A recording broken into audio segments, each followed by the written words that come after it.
Alright, hey boys, welcome back to another Mavic 4 Pro video. In today's video, we are gonna go over 5 reasons you might not want to buy the Mavic 4 Pro. And if you have the Mavic 4 Pro and you click this video, you know, having your hatchet ready trying to attack me, I'm not here to trash this drone. I have the Mavic 4 Pro as well. I love this drone, it's fantastic.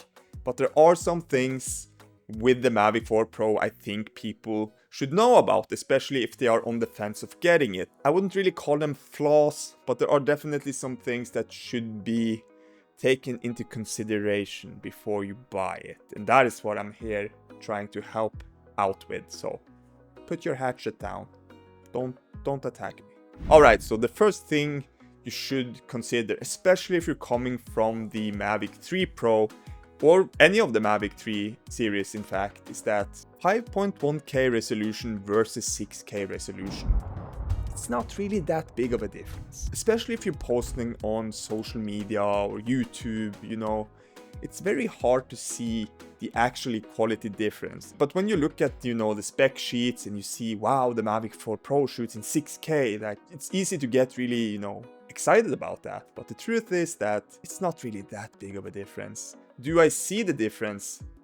Yeah, I've done so much color grading now that I actually do see the difference. When I'm inside DaVinci Resolve working with it, I actually see the quality difference. But for most people, you know, the regular Joe out there, I guess, you know, posting on social media and watching on YouTube, you know, it's not that big of a difference. So if you're like considering getting the Mavic 4 Pro strictly because of that 6K resolution sensor, you should know that it's not that big of a difference. Alright, so reason number 2, file size. So the Mavic 4 Pro can shoot, as I said, 6K all the way up to 60 frames per second. And if you decide to go with, or if you're considering getting, you know, the higher end version, you can also shoot in something called All-I.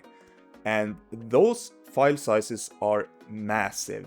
So if you're already struggling with storage or something like that, you should be prepared that you're probably going to have to upgrade your storage. For me, for example, I already knew that the file sizes on this drone was massive when I bought it.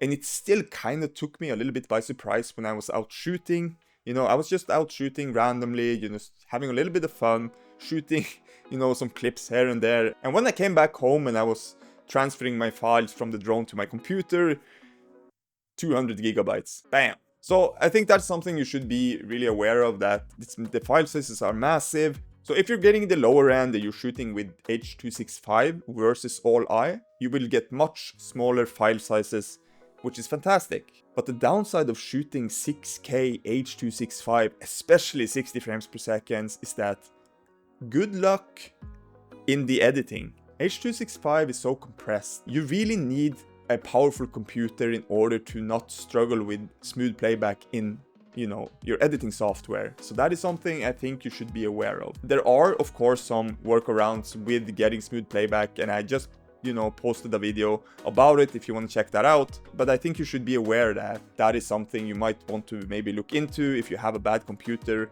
already. If you want to shoot with full resolution 6K H.265, especially all the way up to 60 frames per second, you are probably going to have to upgrade your software. Now the good thing about All-I, on the other hand, even though the file sizes are big, is that it's not as demanding on your computer. Alright, so reason number 3 is simply going to be the weight. Comes in at over 1 kilo. If you're coming from the Mavic 3, that was under 900 grams, right? So with this drone, you are going to have to look into getting a different type of certificate if you came from the Mavic 3 where your drone was under 900 grams, is what I'm trying to say. So just be aware of that. Alright, so reason number 4, something I don't care about at all, by the way. I just want to throw that out there. The one thing that's really hyped up about this drone is that the fact that you can shoot vertically with it. That's something new they brought into the Mavic 4, coming from the Mavic 3, of course. And if that's something you're really excited about, you know, shooting vertically, and that's something you see yourself doing a lot of, you should be aware that there are some downsides to shooting vertically. And the first one is that you're not going to be able to tilt the gimbal as much as you probably thought you could. I think it's like a plus minus 10 degree tilt that you're limited to. Something else you also should be aware of, something I noticed after I got the drone, was that if you thinking that you will be using active track, for example, in vertical mode, you're not really able to do that. Just be aware of that, as I said.